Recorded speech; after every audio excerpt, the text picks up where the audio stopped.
Hey, bienvenue sur le Toposcope.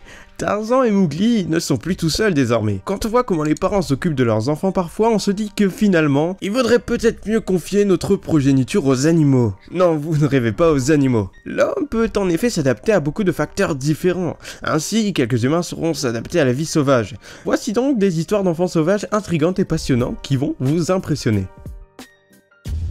Numéro 1. Natasha Mikhailova.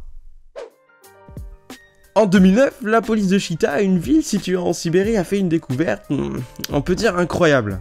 Natasha est une petite fille de 5 ans qui se déplace à 4 pattes, boit du lait avec sa langue et aboie comme un chien lorsqu'elle veut communiquer. Et ils comprennent vite pourquoi. La pauvre fillette a vécu toute sa vie enfermée dans une chambre avec des chats et des chiens. La chambre ne comportait ni chauffage, ni salle de bain, ni même l'eau courante.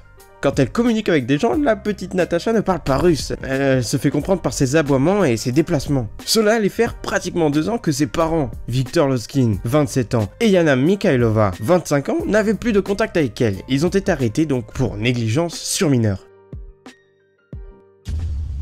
Numéro 2. Vania Yodin. Même si les oiseaux sont parfois capables de plus de compassion que des êtres humains, nous sommes en Russie, encore une fois, et en 2008, un petit enfant de 7 ans est découvert dans un petit appartement de 2 chambres rempli d'oiseaux.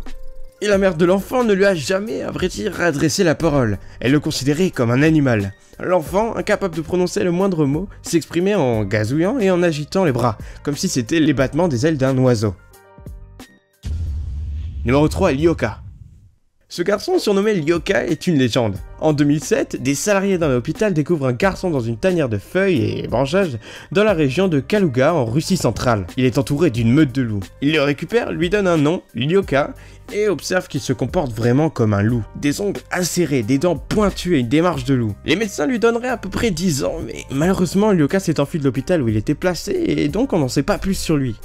Son origine est donc inconnue, même si on imagine qu'il a été abandonné et recueilli par la meute.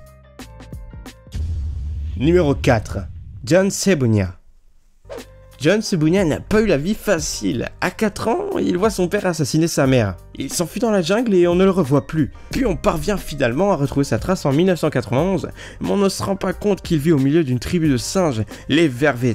Les villageois tentent de le capturer, mais l'enfant refuse et il est même protégé par sa nouvelle famille. Finalement, depuis sa capture, il a retrouvé une vie humaine. Numéro 5. Gazelle Boy. Jean-Claude Auger, un anthropologiste du Pays Basque, était en voyage tout seul à travers le Sahara espagnol en 1960 quand il a rencontré des nomades qui lui ont parlé d'un enfant sauvage qui se trouvait à une journée de marche de sa position. Le jour d'après, il a suivi la direction donnée par des nomades quand il a aperçu la silhouette d'un enfant nu en train de courir avec un troupeau de gazelles. Ouais, le garçon courait sur ses 4 jambes, mais parfois il se tenait sur ses 2 jambes.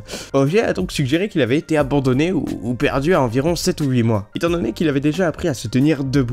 Il mangeait des racines du désert avec les dents et il semblait très herbivore si on retire le fait que des fois il mangeait un lézard ou un ver quand la racine n'était pas comestible. En 1996, une tentative infructueuse a été faite pour attraper le garçon dans un filet suspendu à un hélicoptère. Contrairement à la plupart des enfants sauvages dont nous avons les dossiers, le garçon gazelle n'a jamais été retiré de ses compagnons sauvages.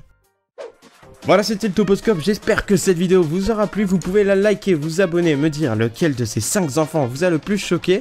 Voilà, je vous dis à la prochaine pour une nouvelle vidéo, à très bientôt, c'était le Toposcope, allez ciao.